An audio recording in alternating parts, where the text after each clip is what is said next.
Buenos días, mi nombre es Marcela del Carmen Morales Hernández y yo les voy a estar presentando ahora un video sobre el electrocardiograma y cómo es que funciona a la par del ciclo cardíaco. A medida que los potenciales de acción se propagan a través del corazón, generan corrientes eléctricas que pueden ser detectadas desde la superficie corporal. Un electrocardiograma es un registro de las señales eléctricas. El electrocardiograma es una representación de los potenciales de acción producidos por todas las fibras musculares cardíacas durante cada latido. El instrumento utilizado para grabar estos cambios es el electrocardiógrafo. En la práctica clínica, para realizar el electrocardiograma se colocan electrodos en los brazos y piernas, derivaciones de los miembros, y 6 ubicaciones en el nivel torácico, derivaciones precordiales. El electrocardiógrafo amplifica las señales eléctricas cardíacas y produce 12 trazados diferentes surgidos de diversas combinaciones de las derivaciones de los miembros y precordiales. Cada electrodo detecta una actividad eléctrica levemente diferente según la posición que ocupa respecto al corazón. Mediante la comparación de los trazos entre sí y con trazados normales, es posible determinar en primer lugar si el sistema de conducción está alterado, en segundo si el corazón está agrandado, en tercero si ciertas regiones del corazón están dañadas y en cuarto lugar la causa de la precordialgia. En el trazado típico aparecen en cada latido 3 ondas claramente reconocidas. La primera va a ser denominada la onda P. Es una pequeña deflexión positiva que va a representar la despolarización auricular que se propaga desde el nodo sinusial a través de las fibras contráctiles en ambas aurículas. La segunda onda, denominada complejo QRS, comienza con una deflexión negativa, continúa con una importante onda triangular positiva y termina con una onda negativa. El complejo QRS representa la despolarización ventricular rápida a medida que el potencial de acción progresa a través de las fibras ventriculares contráctiles. La tercera onda es una de deflexión positiva abovedada, la onda T, que va a representar la repolarización ventricular. Aparece justo cuando los ventrículos están comenzando a relajarse. La onda T es más pequeña y más ancha que el complejo QRS debido a que la repolarización se produce más lentamente que la despolarización. Durante la fase de meseta de la despolarización sostenida, el trazado del electrocardiograma va a permanecer plano. En la lectura de un electrocardiograma, el tamaño de las ondas puede dar pistas sobre anomalías. Las ondas P grandes indican un agrandamiento auricular. Una onda Q de mayor magnitud puede implicar un infarto de miocardio y las ondas R grandes suelen indicar agrandamiento ventricular. La onda T es más aplanada que lo normal cuando el músculo cardíaco está recibiendo insuficiente oxígeno. Por ejemplo, en la enfermedad coronaria. La onda T puede estar elevada en la hiperpotasemia, que va a ser un nivel de potasio aumentado en la sangre. El análisis del electrocardiograma también incluye la medición de espacios existentes entre ondas denominados intervalos o segmentos. Por ejemplo, el intervalo PQ es el lapso entre el comienzo de la onda P y el comienzo del complejo QRS. Va a representar el tiempo de conducción desde el comienzo de la excitación auricular hasta el inicio de la despolarización ventricular. Dicho de otro modo, el intervalo PQ es el tiempo requerido para que un potencial de acción viaje a través de las aurículas, el nodo auroventricular y las fibras remanentes del sistema de conducción. Cuando en el tejido cardíaco existen cicatrices causadas por los procesos como la enfermedad coronaria o la fiebre reumática, el potencial de acción debe desviarse y rodearlas, prolongando así el intervalo PQ. El segmento ST comienza al final de la onda S y termina al inicio de la onda T. Representa el tiempo en el que las fibras ventriculares contráctiles están despolarizadas en fase plateo o meseta del potencial de acción. El segmento ST se eleva por encima de la línea isoeléctrica cuando el corazón recibe un aporte de oxígeno insuficiente. El intervalo QT se extiende a través del comienzo del complejo QRS hasta el final de la onda T. Representa el tiempo que transcurre desde el comienzo de la despolarización ventricular hasta el final de la repolarización del ventrículo. El intervalo QT puede alargarse por lesión miocárdica, isquémica miocárdica, que va a ser la disminución del flujo sanguíneo, o por anomalías de la conducción. A veces resulta útil evaluar la respuesta del corazón al estrés producido por el ejercicio físico. A pesar de que las coronarias parcialmente incluidas pueden transportar suficiente cantidad de sangre oxigenada cuando una persona está en reposo, no podrán suplir la demanda miocárdica de oxígeno aumentado durante el ejercicio intenso. Esta situación crea cambios que puede verse en el electrocardiograma. Las anomalías de la conducción cardíaca y la disminución del flujo sanguíneo miocárdico pueden aparecer solo en forma impredecible o durante cortos intervalos. Para detectar estos problemas se puede utilizar electrocardiógrafos continuos ambulatorios. En ese procedimiento la persona porta un monitor operando con baterías que graba un electrocardiograma continuamente durante 24 horas. Los electrodos colocados en el tórax se conectan al monitor donde la información se almacena para luego poder ser recogida por el personal médico.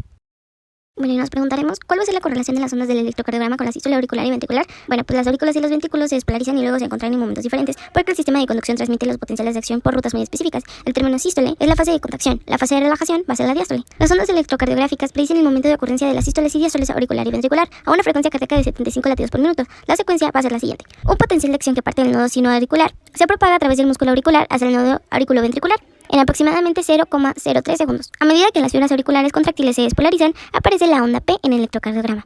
Después de que la onda P comienza, las aurículas se contraen, que va a ser la sístole auricular. La conducción del potencial de acción se alentece en el nodo auriculoventricular, debido a que las fibras presentan diámetros menores y en menor cantidad de uniones de tipo de hendidura CAP. El retraso resultante de 0,1 segundos les otorga tiempo a las aurículas para contraerse y permite aumentar el volumen de sangre de los ventrículos antes de que la sístole ventricular comience. El potencial de acción se propaga rápidamente luego de llegar a las auriculoventricular. Luego de 0,2 segundos de producida la onda P, el potencial de acción se propaga a través de las ramas de las fibras de Purkinje y de todo el miocardio ventricular. La despolarización progresa a lo largo del tabique, asciende luego del vértice y hacia afuera desde la superficie endocárdica, produciendo el complejo QRS. Al mismo tiempo ocurre la repolarización auricular, pero esta no suele evidenciarse en el electrocardiograma, ya que el complejo QRS la enmascara.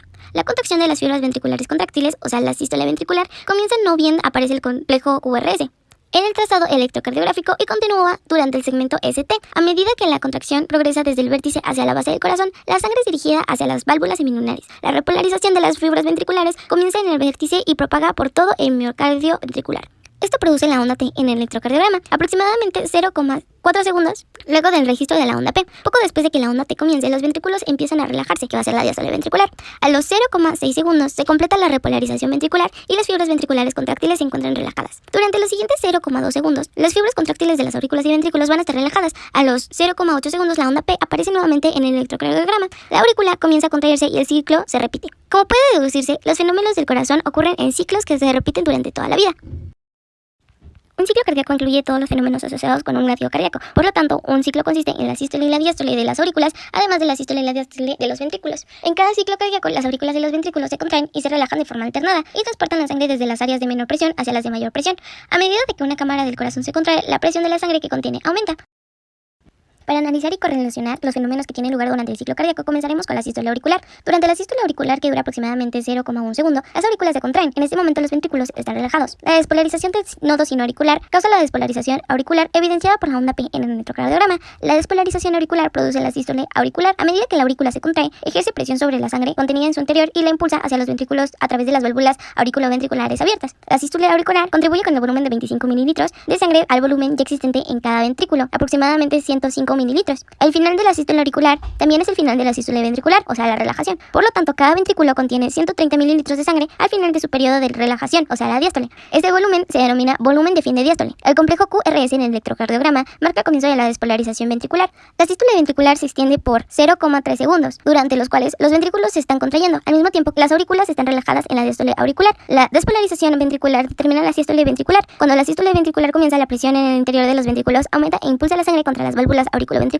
forzando así su cierre. Durante aproximadamente 0,05 segundos, por lo tanto, las válvulas semilunares, como las auriculoventriculares, se encuentran cerradas. Este es el periodo de contracción isovolumétrica. Durante este intervalo, las fibras musculares cardíacas se contraen y generan fuerza, pero no se acortan. Por ello, esta contracción isométrica, más aún debido a que las 4 válvulas están cerradas, el volumen ventricular permanece constante. La contracción continua de los ventrículos provoca un rápido aumento de la presión dentro de dichas cámaras. Cuando la presión del ventrículo izquierdo sobrepasa la presión aórtica, que es de 80 milímetros de mercurio aproximadamente, y la presión del ventrículo derecho se eleva por encima de la presión del tronco pulmonar. Esta es de 20 milímetros de mercurio. Ambas válvulas semilunares se van a abrir. En este punto comienza la eyección de la sangre desde el corazón. El periodo en que las válvulas semilunares están abiertas es en el de la eyección ventricular, que dura aproximadamente 0,25 segundos. La presión en el ventrículo izquierdo continúa aumentando hasta 120 milímetros de mercurio, mientras que las del ventrículo derecho llegan a 25 a 30 milímetros de mercurio. En el ventrículo izquierdo eyecta casi 70 mililitros de sangre dentro de la aorta y el derecho eyecta el mismo volumen en el tronco pulmonar. El volumen remanente presente en cada ventrículo al final de la diástole, de aproximadamente 60 mililitros, es el volumen de fin de diástole o volumen residual. El volumen sistólico o descarga sistólica es el volumen eyectado en cada latido por cada ventrículo. Es igual a la diferencia entre el volumen de fin de diástole y el volumen de fin de diástole.